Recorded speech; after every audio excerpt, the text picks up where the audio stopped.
Hello friends, I welcome you all to Nandip Academy for UPSC and MPSC. In this segment, we are going to see the multiple choice questions based on the newspaper The Hindu dated 9th December 2020. Let's start reading the first question. Which one of the following statements is not true regarding Bharatmala Pariyojana? It focuses on improving the efficiency of freight and passenger movement across the country, improving connectivity in the Northeast. Inland waterways are not synergized with this project. The project will be managed by Road Transport and Highways Ministry of the country. The statement that is not true regarding the Bharatmala Pariyojana is the third statement, that is, inland waterways are not synergized with this project. The answer is actually the opposite. Inland waterways are synergized with this project. Some additional information related to this Bharatmala Pariyojana. It is a pan-nation scheme that includes connectivity in the Northeast.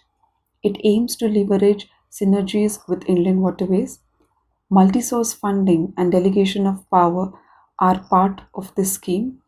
The first phase of the scheme is to be completed by 2022, which covers 24,800 kilometers and costs 5 lakh 30 5,35,000 crore. Let's move on to the second question.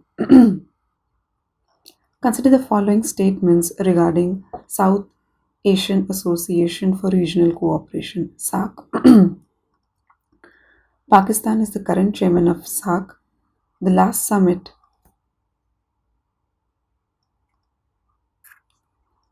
summit was held in 2016 in Islamabad. Which of the following statements are correct? A. One only. B. Two only. C. One and two. Or D. Neither one nor two. To understand whether these statements are correct or no, we need to know some background about SAAC and its recent summits. Sri Lanka, Bangladesh, Pakistan, Bhutan, Afghanistan, Maldives, India and Nepal are the 8 members of SAAC. Pakistan was to hold the 19th SAAC summit in Islamabad in November 2016. But because of the Uri attacks that took place in 2016, India cancelled participation owing to security threats. After India, Bangladesh, Afghanistan, Bhutan, Sri Lanka and Maldives pulled out of the summit too. Nepal is the only country that has not pulled out from SAAC Summit 2016 as it holds the chairman as it holds the chair since it has been holding the chair even before Pakistan from 2014. Nepal is the current chair and which moves by rotation between the countries.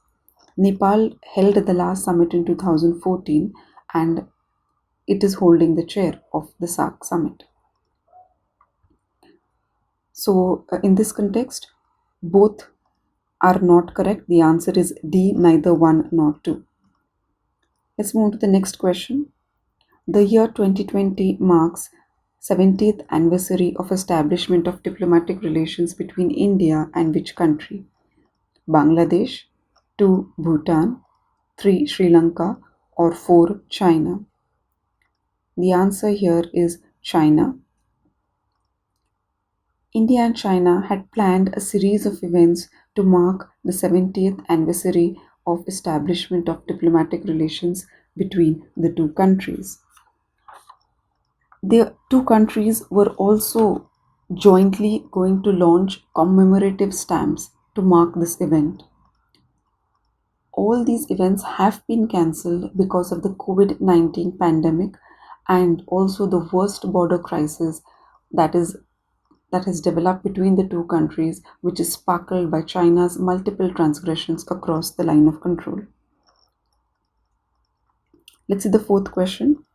Consider the following statements regarding research in India. 1. Government of India has proposed the setting up of a National Research Foundation or NRF. India invests less than 1% of its GDP in research and innovation. Which of the statements are correct? A. 1 only. B. 2 only. C. Both 1 and 2. D. Neither 1 nor 2. Here the answer is C. Both 1 and 2 are correct statements. I'm sharing some additional information related to the NRF and also the research environment that is there in India. The total investment in research and innovation has declined from 0.84% of the GDP in 2008 to 0.69 in 2014. Less than 0.5% of the Indian students pursue PhD or research. The establishment of the National Research Foundation is important in this context, and it was announced by the Prime Minister on Independence Day. It is an autonomous body which is set up under the National Education Policy 2020. The role of the NRF would be to look up after the funding, mentoring, and building quality of research in India. It also aims to fund researchers working across streams in India. So both the statements are correct in this context. Let's move on to the next question.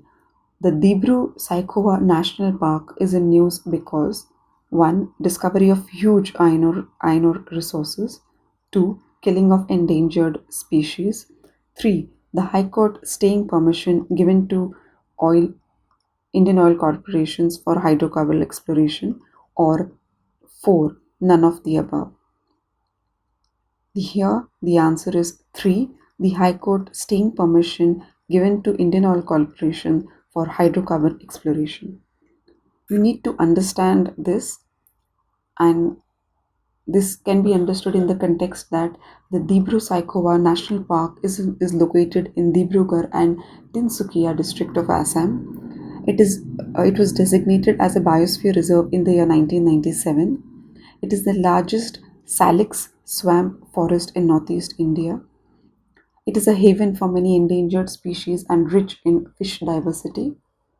Guwahati High Court has stayed permission given to the Indian Oil Corporation for hydrocarbon exploration in the region. The stay has been extended on research drilling operations at 7 locations beneath the Dibru-Saikhowa National Park, and the stay was because of non-compliance of the Supreme Court orders of September 2017 that required the exploration company to conduct biodiversity impact assessment. So here the answer is 3. Thank you. We'll meet again for 10th December MCQ based on the Hindu. Thank you.